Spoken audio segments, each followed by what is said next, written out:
नमस्कार दोस्तों, INC TV पर आपका स्वागत है। दोस्तों, माननीय मोदी जी को लेकर उनके आलोचक कहते हैं कि वो जो कहते हैं वो करते नहीं और जो करते हैं वो कभी कहते नहीं। बड़ा कंफ्यूजिंग है, लेकिन मैं इस राय से सहमत नहीं हूँ। इनफैक्ट मैं तो उनकी साफ गोही का कायल हूँ।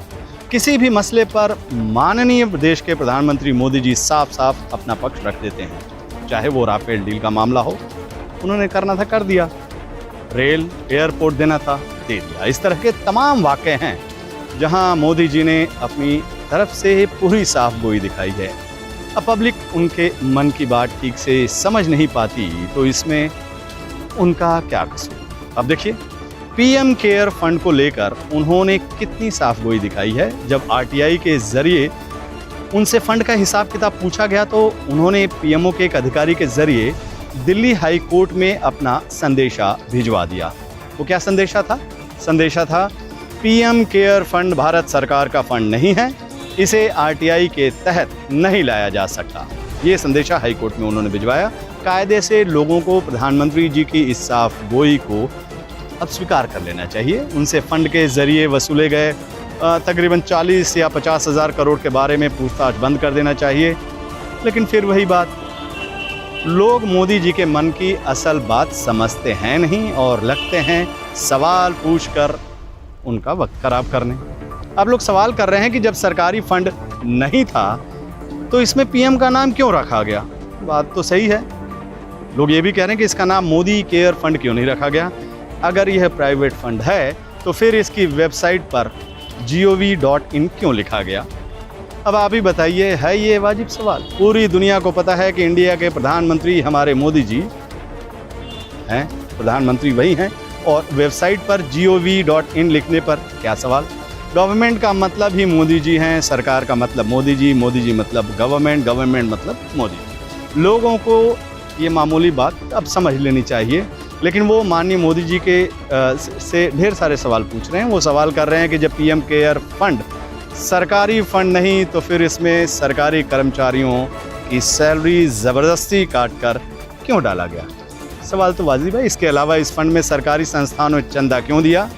वो कानून का हवाला देते हुए कह रहे हैं कि कानून के मुताबिक सरकारी संस्थान किसी प्राइवेट संस्थान को चंदा नहीं दे सकते हैं। बात तो बहुत सीरियस है। अब बताइए, ये मोदी जी पर ये कैसा सवाल लोग कहेंगे? अब लोग उनके जैसे महामानव को भी कानून के दायरे में लाने की बात कर रहे हैं। जिस पुरुष ने सेवा के लिए घर बार त्याग दिया, संन्यास, शांति सुकून की ज़िंदगी छोड़कर दिल्ली में रहना स्वीकार कर लिया, उस शख्स को कानून के दायरे में लाने की बात, सेंट्रल विस्टा में रहने की बात। लोगों को समझना चाहिए कि अपने मोदी जी कानून, संविधान जैसी चीज़ों से अब बहुत ऊपर की चीज़ हैं। लोग इस बेसिक बात को समझ नहीं रहे हैं और उनसे छोटे छोटे सवाल पूछ रहे हैं। कुछ लोग तो सवाल ये भी कर रहे हैं कि जब ये सरकारी फंड नहीं था तो फिर पीएमओ यानी प्रधानमंत्री ऑफिस के अधिकारी इसकी वसूली क्यों कर रहे थे, या फिर अभी इस मामले में मोदी जी का बचाव करने के लिए वो अदालत में क्यों आ रहे हैं? अब भैया बताइए, मोदी जी इसका क्या जवाब दें? राजशाही और अफसरशाही तो शुरू से सरकारी कर्मचारियों से अपना पर्सनल काम करवाते आए हैं। अब वही काम मोदी जी ने कर दिया तो सवाल उठने लगे। मोदी जी आप लगे रहिए ऐसे सवालों का सुनने का भी नहीं। हाँ ठीक, राफेल डील की तरह जवाब देना तो दूर, सवाल सुनना भी नहीं है। वाकई मोदी जी की ये पॉलिसी लाजवाब है। अब देखिए, इसी मामले में उनके विरोधी चिल्ला कर कह रहे हैं कि मोदी जी की नीयत में शुरू से ही खोट था। शुरू से ही वो राहत के नाम पर सरकारी पैसा दबाने का मन बनाकर बैठे हैं। तभी उन्होंने प्रधानमंत्री राहत कोष के रहते हुए एक अलग से चंदा वसूली फंड बनाया, पीएम केयर फंड। ऐसा उन्होंने इसलिए किया ताकि उन्हें आरटीआई के तहत हिसाब किताब नहीं देना पड़ा। ये सिंपल सी बात है।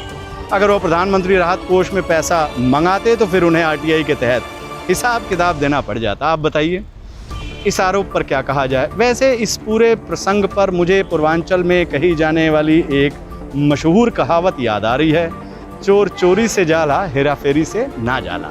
समझ गए तो फिर इस सरकारी हेरा फेरी का लुत्फ उठाइए। It's happen only in Modi raj. जय हो। अब इस मुद्दे पर कांग्रेस महासचिव श्री रणदीप सिंह सुरजेवाला ने इस पर कई सवाल खड़े कर दिए हैं। उन्होंने कहा, पीएम केयर फंड को सरकार और मीडिया द्वारा एक राष्ट्रीय सहायता कोष की तरह प्रचारित किया गया। जिससे सभी भारतवासियों ने बढ़ चढ़कर जिसमें दान दिया। पर मोदी सरकार इसे आरटीआई से बाहर क्यों रखना चाहती है? श्री सुरजेवाला ने कहा कि प्रधानमंत्री जी जिम्मेदारी और पारदर्शिता से क्यों बचना चाहते हैं। दिल्ली हाई कोर्ट में प्रधानमंत्री केयर फंड पर केस में पीएमओ ने शपथ पत्र में क्यों कहा कि पहला, पीएम केयर फंड भारत सरकार का फंड नहीं, इसे आरटीआई के तहत नहीं ला जा सकता। दूसरा सवाल उन्होंने किया कि पीएम केयर्स फंड पर केंद्र या राज्यों का नियंत्रण नहीं, आरटीआई के तहत पब्लिक अथॉरिटी भी नहीं। श्री सुरजेवाला ने सीधा सवाल कहा कि ये अगर पीएम केयर फंड भारत सरकार का राष्ट्रीय सहायता कोष नहीं है तो पहला सवाल, इसके साथ प्रधानमंत्री शब्द क्यों जुड़ा हुआ है? क्या पीएम केयर फंड का नाम मोदी केयर फंड इत्यादि नहीं होना चाहिए था? दूसरा उन्होंने कहा सवाल कि इसमें प्रधानमंत्री, गृह मंत्री, वित्त मंत्री इसके पदेन सदस्य क्यों हैं? तीसरा, अगर यह भारत सरकार का फंड नहीं है तो इसमें देश के सभी सरकारी कर्मचारियों की सैलरी काटकर इस फंड में कैसे डाली गई? ये महत्वपूर्ण सवाल है। और चौथा सवाल उन्होंने किया कि सरकारी संस्थानों ने प्रधानमंत्री राष्ट्रीय राहत कोष की बजाय इसमें चंदा क्यों दिया?